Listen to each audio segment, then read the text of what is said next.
BC సంఘాల నుంచి ఒక రకమైనటువంటి వాదన వినబడతా ఉంది. బీసీకి సంబంధించినటువంటి కులగణన చేసిన తర్వాత రిజర్వేషన్లు పెంచిన తర్వాతనే లోకల్ బాడీస్కు వెళ్ళనేటువంటి మాట వినబడతా ఉంది.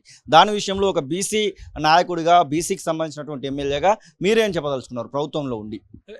బీసీల కులగణన జరగాలని చెప్పని అంటే ఎవరి ఇస్తా ఎంతో తేలాల్సిందే, బలహీన వర్గాలకు సంబంధించిన కులగణన జరగాల్సిందే మా రాహుల్ గాంధీ గారు పాదయాత్రలు చెప్పడం, దాన్ని మా గౌరవ ముఖ్యమంత్రి గారు అసెంబ్లీ నడుస్తున్న క్రమంలో మనమే ముందు ఎందుకు బీసీ గణన జరపకూడదని చెప్పని బీసీ సంక్షేమ శాఖ మంత్రి పొన్నం ప్రభాకర్ గారు చెప్పడం, మా జిల్లాకు సంబంధించిన వారికి అవకాశం రావడం, ఏకగ్రీవంగా ఈరోజు అసెంబ్లీలో కూడా తీర్మానం ప్రవేశపెట్టుకుని ఏకగ్రీవంగా ఆమోదం పొందగలిగింది.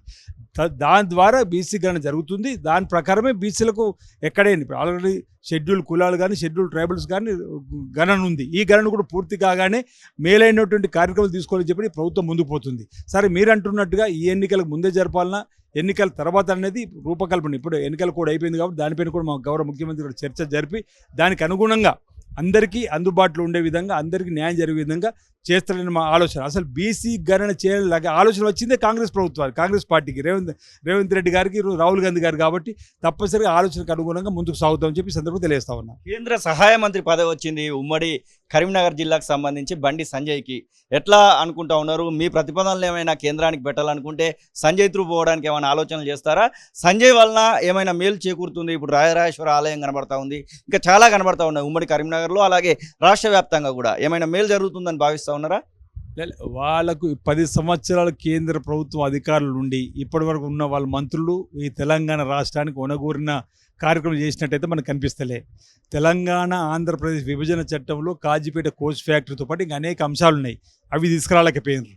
నేను అనుకుంటున్నా ఇప్పుడు వీళ్ళు ప్రజలకు సంబంధించిన ప్రాజెక్టులు తీసుకొస్తారని చెప్పినటువంటి వ్యక్తిగతంగా నాలో లేదు. అయినప్పటికీ కూడా ఆశిద్దాం, వాళ్ళకు అవకాశం వచ్చింది. ఈసారన్నా ప్రజలకు సంబంధించిన ఉపయోగపడే కార్యక్రమాలు తీసుకొని వచ్చి ప్రజల మెప్పు పొందుని ఆలోచించి ప్రజల సమస్య పరిష్కారం చేద్దాం మంచిదే.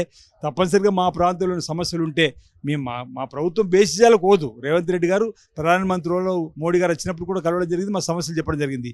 మేము కూడా మా ప్రాంతంలో సమస్యలు, రాష్ట్రంలో సమస్యలు తప్పనిసరిగా బీజేపీ ప్రభుత్వం, కేంద్రంలో ఉన్నటువంటి వారికి ఫెడరల్ ప్రభుత్వంలో మనకున్న హక్కును తప్పనిసరిగా రిప్రజెంటేటివ్ రూపంలో ఇస్తాం, ఇవ్వమని కోరుతాం. ఇస్తే పర్వాలేదు, ఇవ్వకపోతే ప్రజా సమస్యలపైన కేంద్ర ప్రభుత్వాన్ని ఒత్తిడి పెంచి ఆ కార్యక్రమాలు విజయవంతంగా ఈ ప్రాంతానికి రావడం కోసం మా వంతు పోరాటం, అంటే ముందుగా స్నేహభావాన్ని ఇస్తాం, బేసిజాలకు పోమనే మాట కూడా ఈ సందర్భంగా తెలియజేస్తా ఉన్నాం. కొత్త రేషన్ కార్డుల కోసం 10 లక్షలకు పైగా కుటుంబాలు ఎదురు చూస్తూ ఉన్నాయి.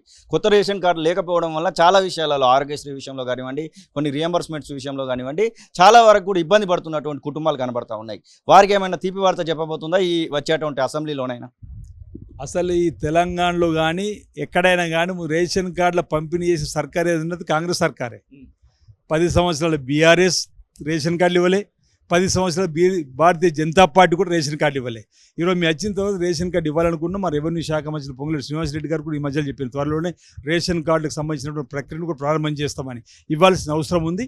తప్పనిసరిగా ఆ కార్యక్రమం కూడా అమలు చేసుకుంటూ ముందుకు పోతాం. అసలైన తొలి వెలుగు.